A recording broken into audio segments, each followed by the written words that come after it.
Sa panahon ngayon ng pandemic at required ang lahat na mag-social distance, ang isang method para ipagpatuloy ng mga estudyante ang kanilang pag-aaral ay ang modular class.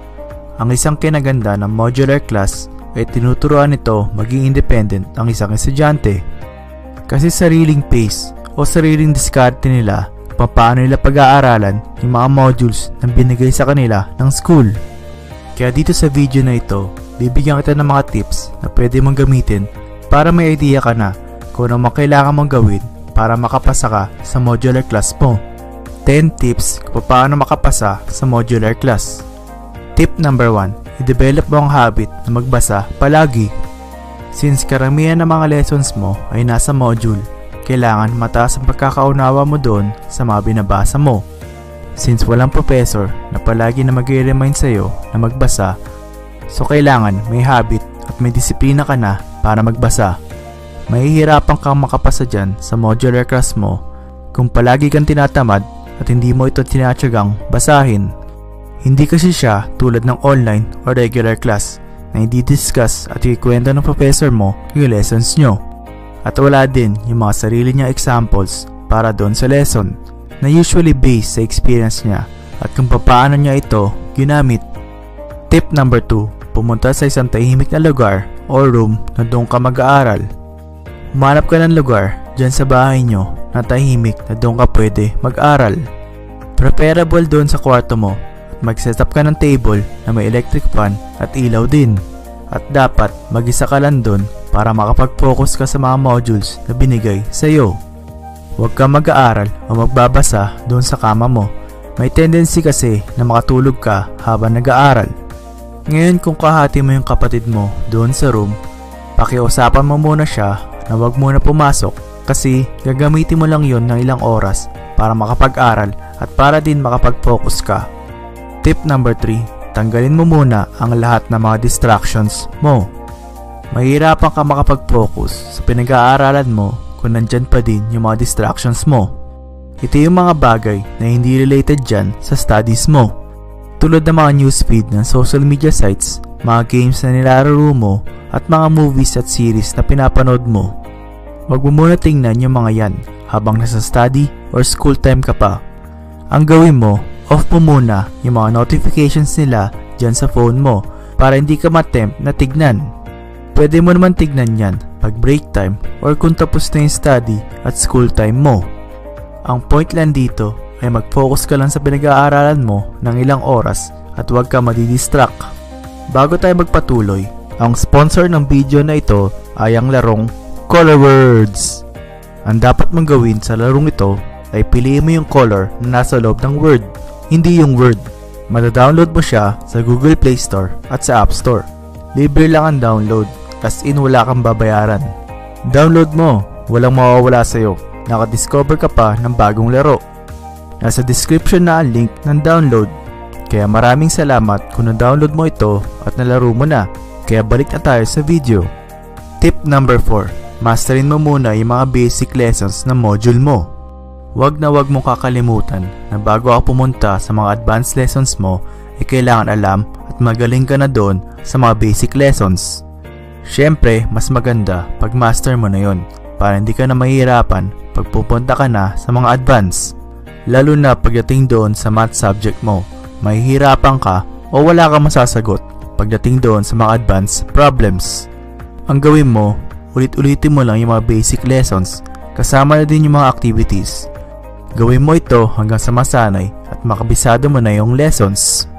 Tip number 5, gumawa at mag-set ka ng mga goals bawat araw. Since dahil modular ang class mo, ikaw ang bahala kung kailan at anong oras ka mag-aaral. So dapat meron ka ng ginawang mga goals na kailangan mo makamit para sa araw na yun.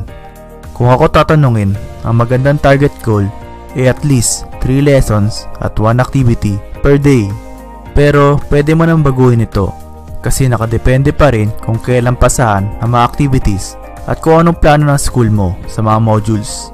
Tulad ng 1 module every week or bibigay na sila lahat ng module for the semester. Sila ang bahala dyan. Kaya diskarte mo na kung paano mo i-adjust yung mga goals mo bawat araw. As long as may natutunan ka at may natatapos ka na gawain para sa araw na yun. Tip number 6. Gamitin ang internet para sa pag-aaral. Kung meron kang internet sa bahay mo, huwag mo itong sayangin. Gamitin mo ito para sa pag-aaral mo at hindi lang para tumingin ng social media, maglaro ng games at manood ng mga movies or series. Mag-research ka pag meron kang hindi alam doon sa lessons mo. Gamitin mo din yung mga tutorials sa internet, lalo na sa YouTube, madami dyan. Tiyaga lang sa pag-search ang kailangan. Ang point lang dito ay kasama sa learnings ng isang tao ang paghahanap ng sagot sa mga tanong o lessons na hindi niya alam o hindi niya maintindihan. Ang internet ay isang tool lamang, kaya nakadepende ito sa gumagamit kung gagamitin niya ito sa pag-aaral niya o hindi. Tip number 7. Huwag mahihiya magtanong sa mga professors mo. Itong tip na ito ay importante. Kailangan huwag ka mahihiya magtanong sa mga professors mo. Dahil mas alam kasi nila yung module na binigay ng school kaysa sa'yo. Ang gawin mo dapat kung sinong professor ang naka-assign para dun sa subject mo ay kunin mo yung cellphone number, Facebook Messenger, Viber at kung ano pang chat or call apps na meron siya para madali mo siyang makontak agad at ma-address yung tanong mo. Tanong mo muna sa kanya kung anong oras at araw siya pwede kontakin para hindi ka nakakaistorbo sa kanya. Siyempre, mas maganda ang tawag at video call pa magtatanong ka kaysa sa chat or text para na-express mo na mabuti yung tanong mo sa kanya. Tip number 8. Maging sobrang aware ka sa mga deadlines. Itong tip na ito ay huwag na huwag mong kakalimutan. Dapat alam mo kung kailan ang deadline ng pasahan ng mga activities at alam mo din dapat kung kailan ang quiz or exam mo. Kung binigyan ka ng project, syempre, dapat magawa mo yun bago dumating sa deadline. Kailangan maging responsible ka na at gumawa ng mga reminders sa mga deadline. Dahil hindi ito tulad ng regular class na palagi kayo nire-remind ng professor nyo sa deadline ng homework, projects, at kung kailan yung mga quizzes at exam. Mas strict kasi ngayon sa deadline kasi usually naka-automate niya yung pag-evaluate kung nakapagpasa ka or hindi. At usually, wala nang pakiusapan na i-extend yung deadline. Kung ano yung nakaset, yun na yun. Well, pwede mo naman i-try as long as valid yung reason mo. Pero nakadepende sa professor at sa school yan. Tip number 9. Alamin mo kung saang style ka ng pag-aaral, ikaw komportable. Importante na kailangan mo agad malaman ito, lalong-lalo na kasi nasa modular class ka. Madami kasing style para mag-aral. Yung iba, kailangan ng music para makapag-focus. At meron din iba na kailangan magsulat ng mga notes ng binabasa nila. At yung iba, okay na sa kanila yung binabasa lang sa ebook. Once na nalaman mo na kung anong style mo sa pag-aaral, kailangan mag-focus ka doon at huwag ka madidistract. At huwag mong kakalimutan na dapat marunong kang paghiwalayin ang bahay or laro time sa aral time. Pag-aral time, mag-aral ka. Once na natapos mo na yun, pwede ka na pumunta sa bahay time at enjoyin mo na. Tip number 10. Mag-break pagpagod at magpahinga kung kailangan. Ito common sense na lang. Pag pagod ka na at inaantok ka na, syempre magpahinga ka na. O kaya matulog ka lang saglit. Kasi kahit anong basa mo, wala din papasok dyan sa utak mo. Kasi pagod at wala ka na sa focus. So kumbaga, nagsasayang ka lang ng oras. Alagaan mo na mabuti ang sarili mo. Lalo na sa panahon ngayon, mahirap na magkasakit. I-priority mo yung health mo na maging healthy palagi. Dahil once na nagkasakit ka, hindi ka makakapag-aral na mabuti dahil kailangan mo magpahinga. At saka, huwag mong kakalimutan na mag-CR kung kailangan at tumayo ka dyan sa upuan mo paminsan-minsan. So recap tayo, ang 10 tips para pumasa sa modular class ay: Tip number 1, i-develop mo ang habit na magbasa palagi. Tip number 2, pumunta sa isang tahimik na lugar or room na doon ka mag-aaral.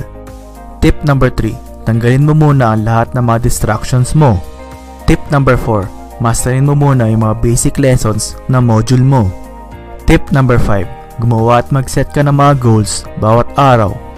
Tip number 6, gamitin ang internet para sa pag-aaral. Tip number 7, huwag mahihiya magtanong sa mga professors mo. Tip number 8, maging sobrang aware ka sa mga deadlines. Tip number 9, alamin mo kung saang style ka ng pag-aaral, ikaw komportable. Tip number 10. Mag-break pagpagod at magpahinga kung kailangan. So ayun na, once na ginamit mo yung mga tips ko, tataas na ang chance mo makapasa dyan sa subject mo. At sana madami ka natutunan dito sa video kong ito. Ang message ko lang sa'yo ay pagbutihin at seryosohin mo yung pag-aaral mo dahil hindi lahat ng tao ay nabibigyan ng chance na mapag-aral, kaya wag mo itong sayangin. So good luck, sana makapasa ka at stay safe. Thank you for watching, like my video, subscribe to my channel, follow me on Instagram, and like me on Facebook